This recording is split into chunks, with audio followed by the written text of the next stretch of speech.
Could Kyle Dubas make a big splash via trade this offseason? Pat and I will discuss that right after this.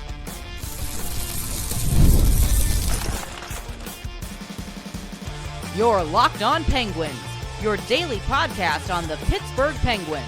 Part of the Locked On Podcast Network, your team every day. Hello and welcome back to another episode of the Locked On Penguins podcast. I am one of your hosts, Hunter Hodes. You can follow me on Twitter at Hunter Hodes, joined by my co-host, Patrick Damp. You can follow him on all social media platforms at @SendInForWet, and you can follow the show's Twitter at @LO_Penguins. Of course, thank you all so much for making this your first listen / watch of the day.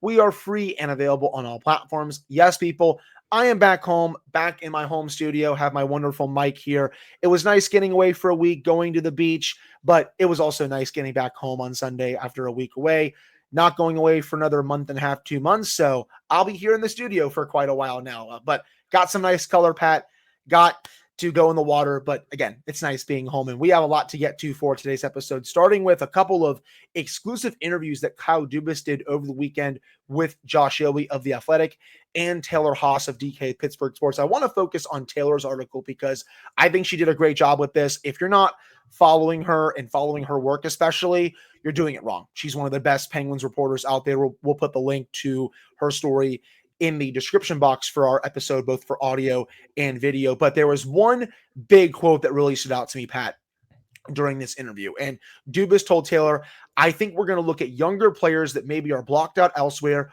or are having contract standoffs elsewhere.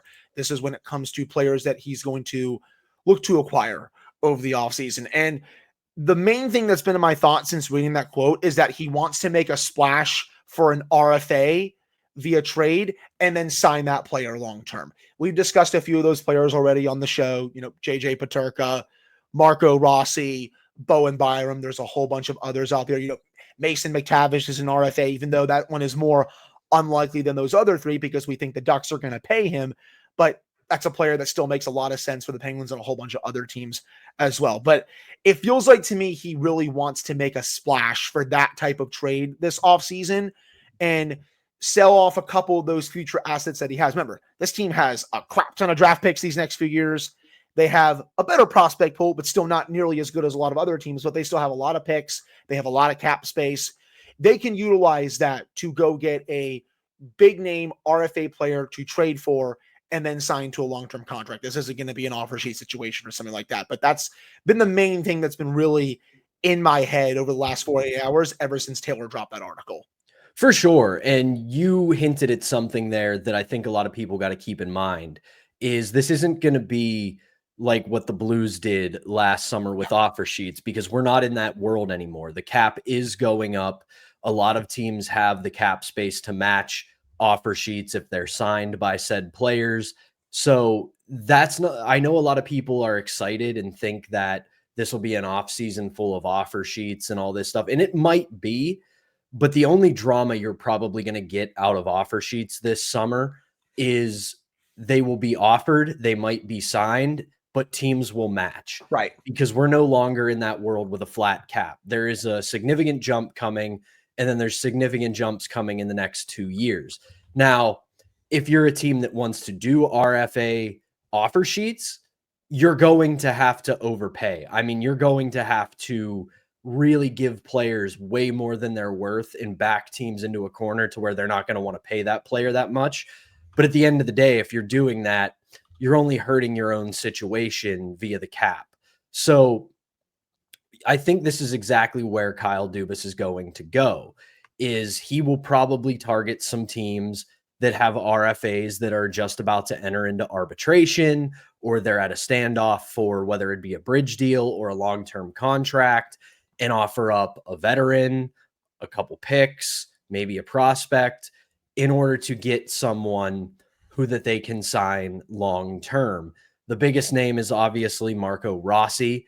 I've heard people talk about this, and I know I brought it up on the show last week that people have said, oh, there's always going to be a early 20s RFA who has a lot of talent. Don't waste it on this one this year. The pushback I will have to that is this is a perfect situation for the Penguins. Rossi fits into something they really need. They're not very deep at center, both on the NHL roster and in the prospect pool. He's shown he can be an effective center in the NHL with a lot of room to grow. And Minnesota is out of cap hell. All of their buyouts are coming off the books, and they are in win now mode. They are a team that wants to win right now. And if you look at the Penguins on July 1, Brian Rust's no move clause goes away. They can still move Rickard Rakell. And both of those guys are definite risks for Minnesota, but they're looking to win the Stanley Cup in the next 2 to 3 years. They're not worried about 5, 6, 7 years from now at this point. They want to win the Stanley Cup in the immediate. And if you can get them guys who put up 20, 25, 30, 35 goals and can immediately slot into your top 6, that's worth giving up a Marco Rossi, especially if you are at an impasse in contract negotiations and you can get something for him rather than lose him for nothing or lose him for pennies on the dollar. So I know that there's some hesitancy around a potential Rossi trade, but if you can make it work, that is a player I would target right now. 100%. And we've discussed him quite a bit throughout the offseason already. There have been reports that he could be looking for a 7x7 deal on his next contract. For a second line center, especially with the cap going up, Pat, I would pay him at that every day of the week. Evgeny Malkin, this is going to be his last year of his contract. If they want to experiment him at winger and maybe have Rossi play second line center for a good chunk of the season, I could easily see them doing that. Hell, Pat, I could see them playing Malkin for the entire season if they get Rossi and maybe having Rossi on his wing before moving him to center for the rest of that contract. They'll have no shortage of options for Rossi if they trade for him and then sign him to a long-term contract. I just don't think Minnesota wants to go to 7x7 right now. At least that's based off the reporting that's out there from Elliot Friedman and some of these other reporters that have been talking about it. There's also a report over the weekend that they may be looking for futures in return and then using those futures to go get a replacement for him. We'll have to see. Again, I think for the Penguins, they can offer up kind of a win now package for Minnesota because they have veterans. You know, maybe does Minnesota want Rickard Rakell in a package for Marco Rossi? I think that's something that the Penguins would definitely consider as well. You're getting younger in that trade. Yes, Rickard Rakell, just had a great season, but he's also getting a bit older and he may not fit the full timeline for getting back to contender. You know, Marco Rossi more so would. He's also a bit younger. So I could see that potentially working out for both teams if they want to consider that, but we'll just have to see. We have 3 more weeks until July 1, a few more weeks until the draft as well. So hopefully we're going to start getting into high gear here for some trades. I know the final is going on right now. We know the league doesn't usually like a lot of other news being announced during the Stanley Cup Final, but I'm still itching to get some news announced here. One more thing from the article that I did want to touch on though, Pat. There is one pending free agent the Penguins know they want to bring back per Taylor, and that is Boko Imama. And Dubas told Taylor, with Boko, we made it clear to him and his agent that we'd like to bring him back. And it's just a matter of whether we can work something out with Alan Walsh and Boko. We talked about Boko a little bit during the offseason. He's probably a 13th, 14th forward, really good vibes guy in the locker room, but I don't think he should be playing 82 games during the season. I know his teammates love him very much, but I don't think that's someone that you should be playing 82 games, even though you're going to be rebuilding. Again, fine if they bring him back. It's probably going to be a 2-way contract if I had to guess, but I don't think he should be playing that much during the season, especially if they make quite a few moves over the offseason, and I do think they will. Right. And you said it. He's a vibes guy, and it all comes back to the culture you want to build in Pittsburgh that Kyle Dubas wants to not only build, but build upon. And if you're a team that's in transition, in a rebuild, whatever we're calling it, you need vibes guys. You absolutely need them, because just go a few miles, more than a few miles, but you get the point, up the road to Buffalo. The vibes in Buffalo are rotten, absolutely rotten. Players don't want to go there. The players that are there are miserable, and it hurts the development of their top prospects because it's a toxic environment. It's a team that people don't want to go to. It's a team that can't win. It's a team that can't get out of their own way. Is Boko Imama going to make a difference one way or the other? No. But when you have a high energy, positive guy who is going to be a workhorse, it helps your team's chemistry. It helps your team's vibes. And again, he's not going to play 82 games. He's not going to take minutes away from anybody that they want to be a part of the team in the future. But if it's a guy that is upbeat, is positive, works hard, that rubs off on other players. So if you get him on a two-way deal for a year or two and he goes up and down from Wilkes-Barre, he gives the team a little bit of juice when they need it, I have no problem with that. Right. If he's your 13th or 14th forward, I don't think anyone's going to complain about that. We're definitely not going to complain about that, though. If he's your 12th forward, I think we'll complain a little bit just because you can do quite a bit better than that. But if he's playing some games during the regular season, good vibes guy in the room, can come up and down from Wilkes-Barre, I guess I'll take that. But that will do it for this first segment. You can check out the rest of Taylor's article on DKPittsburghSports.com. Remember, we will be posting the link to it in the description box for YouTube and for audio. But again, that will do it for this first segment. Coming up in the second segment, we're going to continue this conversation surrounding Kyle Dubas and the potential for him to make a splash. And we'll rediscuss Nick Hague a little bit after there was a report last weekend or this past weekend that the Penguins could be interested. Stay tuned for that. Before we get to that, we have to tell you all about our first sponsor, and that is Monarch Money.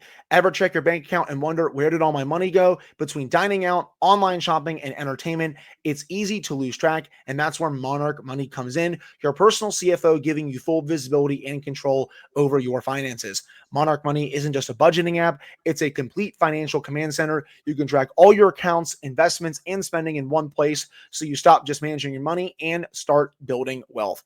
When I started using Monarch Money, I realized just how much I was spending on food delivery. Now I budget smarter and I save more.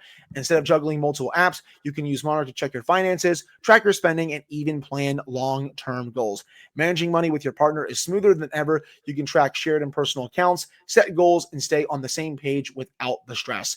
Take control of your finances with Monarch Money. Use code LOCKEDONNHL at monarchmoney.com for 50% off your first year. That's monarchmoney.com. Code LOCKEDONNHL for half off your first year. All right, we're back here on this episode of the Locked On Penguins podcast. I'm one of your hosts, Hunter Hodes, joined by my co-host, Patrick Dampin. Pat, over the weekend, there was a report on social media from Nick Kiprio saying that the Montreal Canadiens and the Pittsburgh Penguins are interested in Vegas Golden Knights defenseman Nick Hague. I put an emoji out and I screenshotted our episode from last week with the oops, we did that because we did talk about Nick Hague during an episode last week and why we think he could potentially be a fit on the blue line. I will say this, the numbers these last 3 years, they are concerning. His first 3 years in the league were much better. He has gone downhill these last few years. I did say last week that he definitely could use a change of scenery. Maybe Dan Hughes could really work with him to get his game back on track. But even digging into more data over the weekend, I continue to get a little bit more spooked. Honestly, his on-ice expected goals, he ranked 9th among Vegas Golden Knights defensemen last season in that. 47% behind, players like Noah Hannafin, Brandon McNabb, Alex Pietrangelo, Zach Whitecloud, Shea Theodore, even Ben Hutton, etc. The underlyings, Pat, they're a bit spooky. Like, I get it just because the Penguins will think it's a reclamation project, but I think what I'm trying to say here is there are other defensemen ahead of him that I would target first. Heck, I even have concerns about Bowen Byram, for example, and why you would need the right partner for him. I would still take trading for Bowen Byram all day over Nick Hague. Also, Anaheim Ducks defenseman Pavel Mintyukov. He's not an RFA yet, and I know some of his underlyings are a bit rough, but the Ducks were one of the worst defensive teams in the league last year.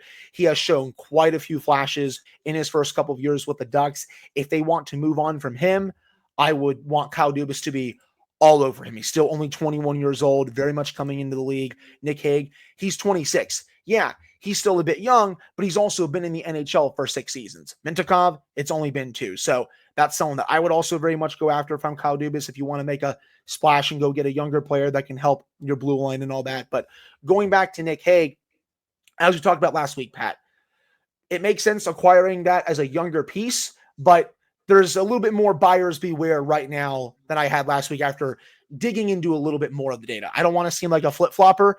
I just want to caution people. Some more of the data, I'm like, ooh, it's a little rough. Well, let me say this, Hunter, and I know this might be a sin to say as somebody in sports media, but finding out new information and changing your opinion isn't flip-flopping, it's evolution. That's Yeah. something we all should try to do in many areas of the world, but I digress. Here's the thing I'll say about Nick Hague is, one, you went through that list of defensemen that have been on the Vegas Golden Knights the past couple of years. Low key, they have an unbelievable defense. Yes. It's very, very good. And he's going to get put in some less than advantageous situations, just considering who's ahead of him on the depth chart. That said, he's 26. He will turn 27 this season. He's at a very crucial part of his career.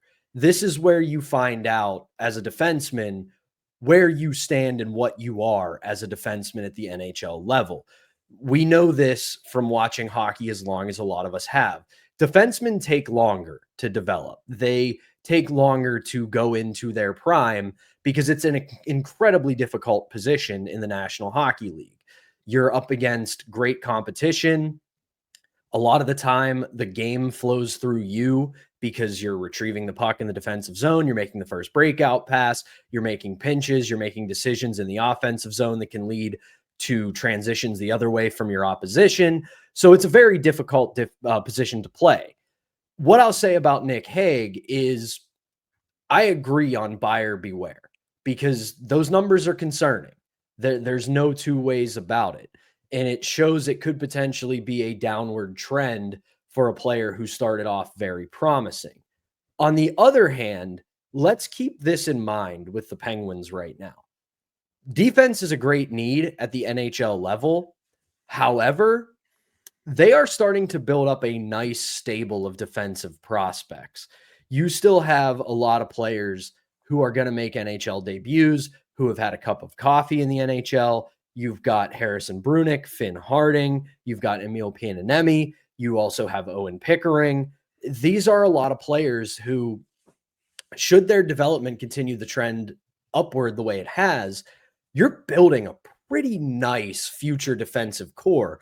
And if you add Hague to that and you get him for, let's say, 4 to 5 years, by the time some of these guys come up, the Penguins aren't trying to be good this year. They're probably not even trying to be good next year.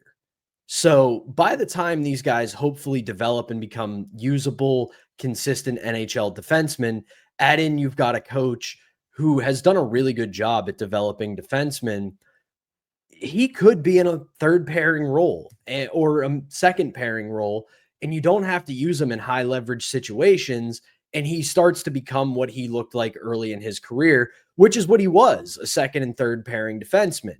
So if you, the thing I would caution is don't overpay for him.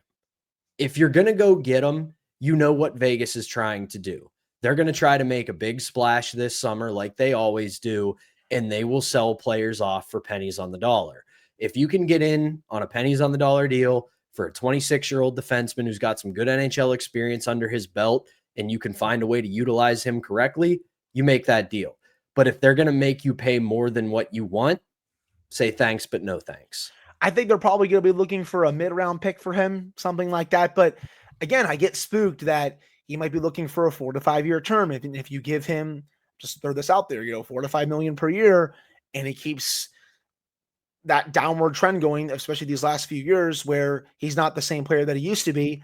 Like, even though the cap is going up, that might be a hindrance. Like that might be a contract that you have to potentially get out of, like we're seeing right now with Ryan Graves. Like that's the one thing that spooks me, man. Like, and I liked some of Graves's tape when they signed him, but he completely fell off a cliff in that first year with the team.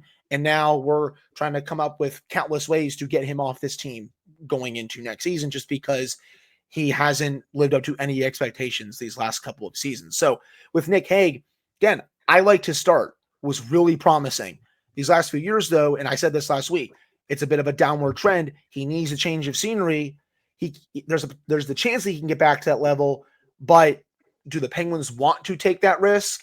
That's going to be the question. I would have other players over Hague. I think Hague could maybe be just spitballing, fourth, fifth, even a sixth option. But compared to what I said last week, I'm not as crazy about acquiring him right now. Just digging into some more of the numbers over the weekend after seeing that report, again, seeing his on ice expected goals. Because heck, you even compare that to his off ice expected goals, Pat, 47% on ice expected goals percentage. When he's off the ice, it's almost 56%. So that's a stark difference, man. It really is. So I think that's everything I've been needing to say about Nick Hague. We'll have to see about that. Do you have anything else to add about him or any other targets that you could see Dubas going after over the next few weeks? Because I think it's going to start getting pretty busy here soon. Well, just to build off what you just said, I think he has gone kind of similarly to his numbers. He's a big dude. He's physical. Those are very much elements that the Penguins need. But if you're going to pay that guy for 4 to 5 years, $4 to $5 million per, while the rest of his game potentially starts to go down even more, that's probably a bit of a hard pass for me. Again, I'm not trying to be a flip-flopper. I just dug into even more of the data over the weekend just because last week I was on vacation. I didn't get to dig into as much of the data as I wanted to. So it's just spooking me a little bit more. But kind of similar to his numbers the past few years, as a target for the Penguins, he's probably fallen down a little bit. I think so. Especially with some of the younger defensemen that we figure will be available, or at the very least, you could talk a team into making available. He shouldn't be your first option. But if you strike out on a couple and you can get him again for pennies on the dollar, I think at the very least it's worth a try. Because remember, what have I been stressing about this Penguins offseason and maybe even next offseason? There are going to be deals made that make you scratch your head. They are not going to make a ton of sense in the immediate, but they are going to have to field a team, and they're going to have to take chances on some players who on the surface might not look like slam dunks, but you take the risk to see if you can turn them into something while making sure you shore up your prospect pool and you get those more established, more, I would say, more likely to be better young players. So that Nick Hague could fit into that, where he might not work out all the time. He might not work out into the medium-term future, but you have to take as many shots as you can and find what works and move on from what doesn't. That's fair. And I'll just say this to end it. Make sure you get the eval right. You don't want to have another situation where you think you're getting the eval right with someone like Ryan Graves and you got it completely wrong. So I'll say it again. Make sure you get the eval right, especially if you're trading for someone like Nick Hague after everything we just discussed during this episode and then our episode last week on Nick Hague that was put out early last week. If you want to go check that one out on our podcast feed. But that'll do it for the second segment. Coming up to end the show, this has been one heck of a start to the Stanley Cup Final, and Pat and I have to talk about it. That's coming up right after this.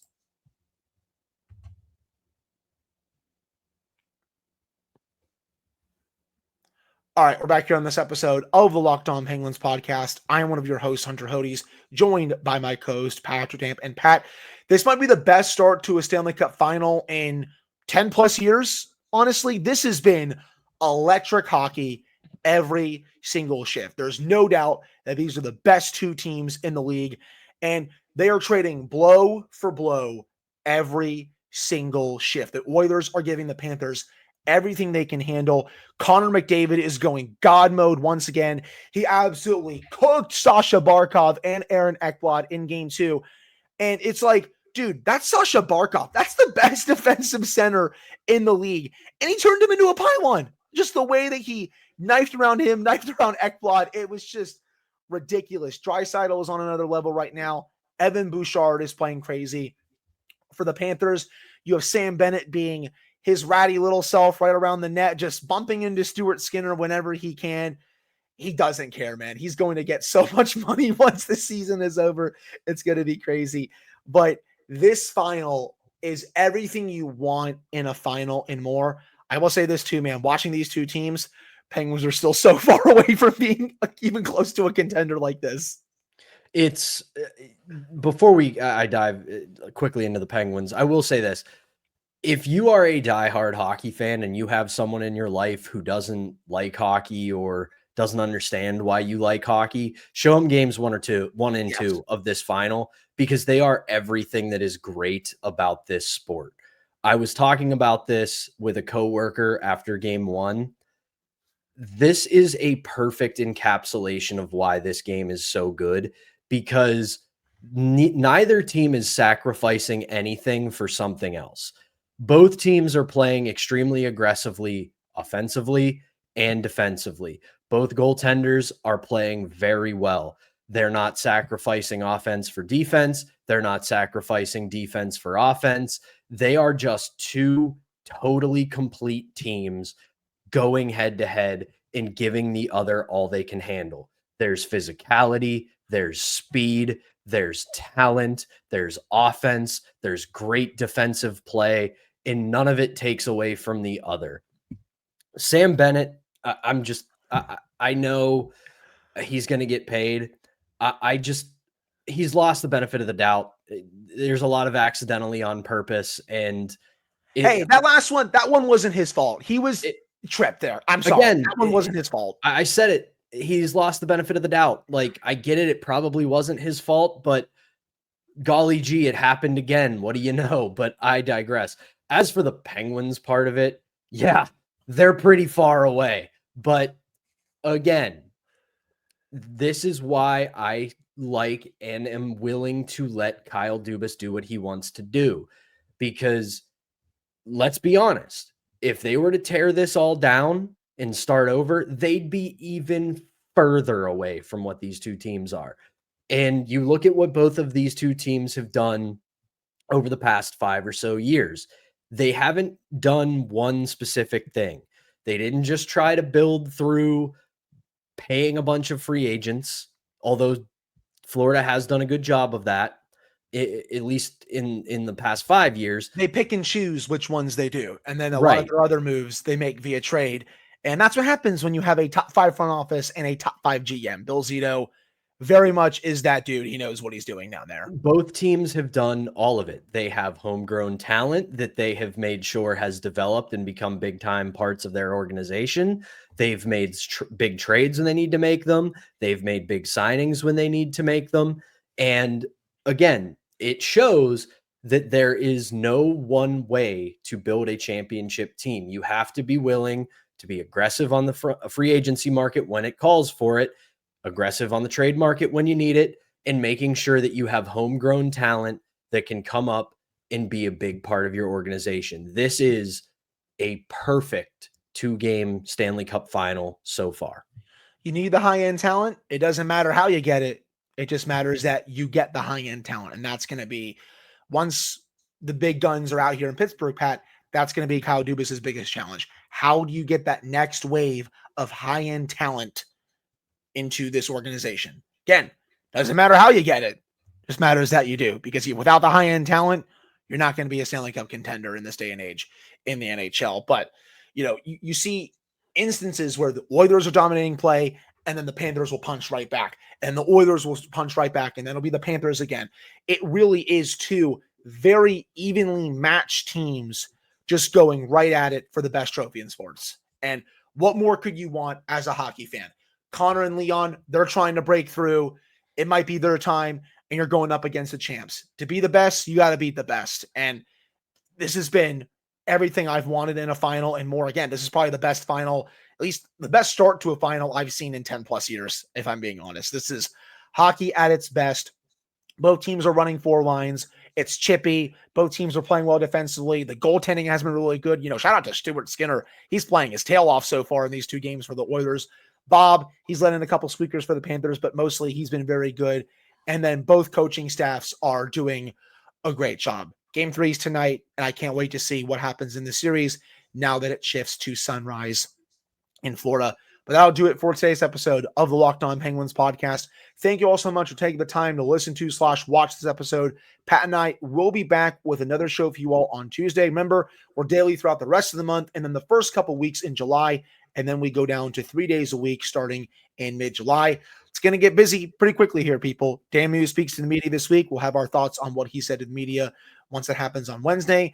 And then if they make any moves this week or any moves next week or going forward, we'll have some breaking news episode out for you guys as soon as possible. So for Patrick Damp, I'm Hunter Hodes. Thank you guys so much for tuning in. We appreciate it. We'll be back on Tuesday.